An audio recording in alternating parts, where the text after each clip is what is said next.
So if you do a YouTube search for bump steer, you're going to get a ton of videos on how to control bump steer and what it does with buggies mostly. Nothing on like Pancars necessarily.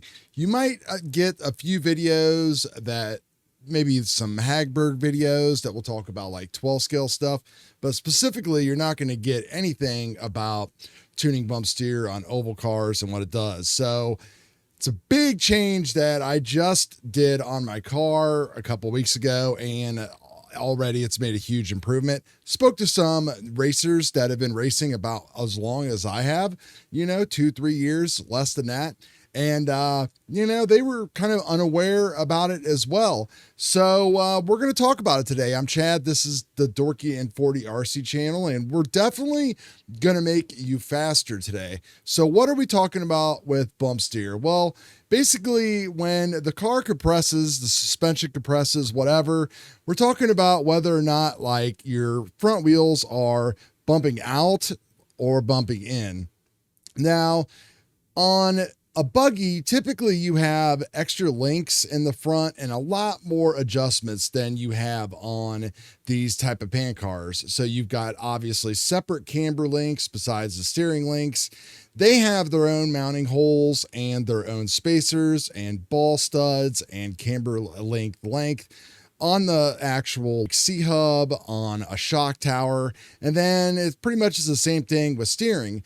Now, if we look at like any Pancars, we're looking at my OvalWorks car here, and the same thing could be said for my 12 scale, my Awesomatics, my CRC metrics. It's all the same. All we have is this right here. And, with my metrics car, it has camber plates and caster plates that are specifically built and machined. The Awesomatics, it's got camber and caster adjustments it's built into like the kingpins and rotating them and things. So you have here, you've got this like static type of camber caster type of situation where you can make one adjustment on camber here, and then you can make a caster adjustment like with the Tsunami. But when it comes to like using that to leverage bump steer, you can't. So why did we go down this road? Well, first of all, my protege finally brought it up and explained it to me, which, thank God. I've only been looping out for no uncontrolled reason, no unexplainable reason forever. Like I would run laps and heats, then I'd step up to the main, loop out in like the first or second turn, and had no idea why.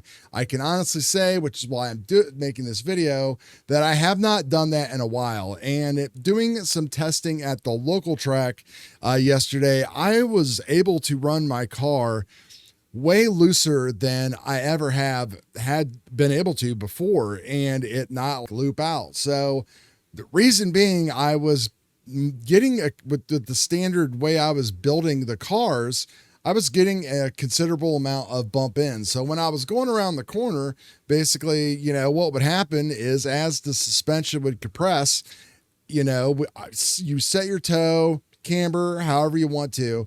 But what was happening was as things would compress, I would toe in. So, it was just creating this instability. Now, from all the stuff that I've done working with this and all this kind of stuff, you're never going to be able to like completely eliminate it. This in the terms of you want to reduce the amount of bump steer that you have, or you at the very minimum want to have a little bit of bump out. The way both of my Pancars for the rubber tire and the foam tire are set up, it seems that they are behaving the same way after I've went through and done the changes, where I set this up on the Hootie gauge, and literally it moves back and forth from one side of the black line of the gauge to the other. Over here, I have like a slight bit of bump out. And no matter what I've done, all the various steps that I am going to go over on how I got to this point, it's a fine line between either having a little bit of bump out or a little bit of bump in. So in this case, I've chosen to go a little bit of bump in. So I'll zoom in here with Adobe and you can take a look, and you got to kind of ignore the camber change and everything else, but you can see that we're cambered in over here. We've got no bump in or out. And over here, we are just a slight bit, like we're talking on the setup gauge, like maybe less than, or let's say a max of a half degree of bump out or toe out. So guess what you need to do is get your front end aligned and everything else, how you like to drive your car. I like to set mine up on the setup gauge, at least about a half degree, if not, a little bit less than 1 degree out on both of my wheels. In the end, it's all up to you. Doesn't matter. So let's take a look at what we can do here. So if we look at the OvalWorks chassis, the first thing that you want to do, of course, is you want to try to, I would say the steps that I did and where I ultimately was the first thing I did was I raised the servos. So you can see that I'm actually at the top of the servo mount there. I could lower all of this down one hole, but didn't make that big of a difference. So I left it at the stock. On my rubber tire, I actually have it up where I only have one hole in each one of those. And the other thing that you can do, so you're going to want to move the servo up. If you don't want to do that first, what you can do is you can move the servo back and forth. Now, underneath here, you can see we've got 2 chassis holes, and in the servo mounting blocks underneath there are actually 2 holes that you can use. So right now, instead of having 4 screws in my servo mount, I only have 2, and I have basically the servo mount pressed, I guess you could say it's pulled to the back. So you could try playing with moving it forward. You can try pulling it back, however you think you need to go about it. So I have it pulled back to the back holes, and the screws are going in the very first hole up here. So that's kind of like what we're looking at. So just that adjustment right there.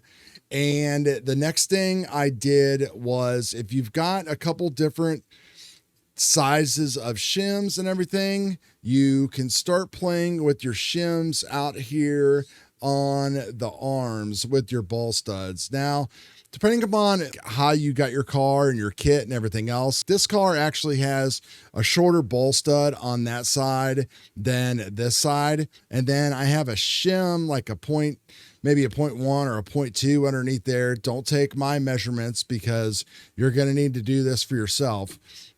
So you go through the process, move the servo forward and backwards, maybe raise it up and down.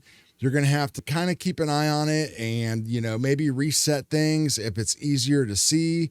And, you just want to kind of just raise it up and down and see what is going on with your wheels and see if they are turning in, turning out, so on and so forth. So you might get lucky and you might not have any bump steer at all right now, or maybe both of them are bumping out a little bit. And if that's the case, then I probably wouldn't play with any of this stuff right here. I would probably just start working on either raising or lowering your actual mounts to your steering arms there at first, and whatever, don't do anything else. You could also try extending out the ball studs a little bit and shimming those and pushing those out a little bit, or if you have really long ones, you can try bringing those in. Pretty much whatever it takes. I mean, I think it's definitely worth it and investigating, just because I've seen the consistency that it's brought, not looping out. And then again, after running this car yesterday at the local track, just running some practice laps with it, just seeing it, just how much looser I am able to run this car. I've usually got this pretty tight, and traction, there hasn't been many cars on our track locally for oval. Wednesday night there was not, and there hasn't been, we're not open every day, so people aren't putting laps on it. And I was pretty actually impressed on how loose I was able to run the car and not have any ill effects. And again, 2 weeks in a row, like up at the NorCar RC Raceway for the Firecracker Classic and for the warm-up race before that, this car and the rubber tire doing this kind of a setup, I did not loop out once. That wasn't due, I think, to this. Obviously, there's other things that you're going to want to make sure your front end is set up correctly. You're not scraping, your ride height and all that kind of stuff. Your dual rate is as slow as possible. Your servo speed and your remote is as slow as possible. You're losing speed. And then, of course, the car is as loose as possible. Because, in oval, especially like this fixed timing 25.5 class, well, even in 21.5 now, I forgot I'm racing that now as well. You want every time that you are touching that steering wheel, you are losing speed. Still not there. I drive, some people's cars or I'll let a couple of the older fast guys like run my car and they'll trim it and put all this like weird left trim into it and the car almost wanting to do circles by itself. And I just cannot drive that way yet. I haven't got there. I do notice that as throughout the day, I get more comfortable. So what I will do is I will add in some more left trim and I will take out a little bit of dual rate because I'm already starting to come where I'm at to initiate the corner.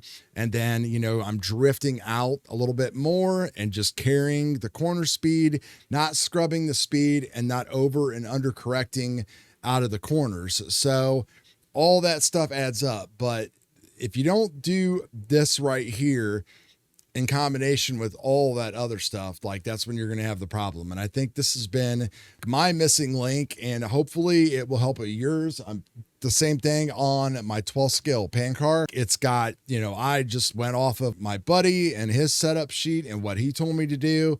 And I look at it and there's bump steer like crazy. So before I go and run that, I'm going to do the exact same thing because that way I know for sure that it's either my driving or I've got too much steering or, my throws are not, whatever. It just takes one variable out of the picture that we don't need to worry about.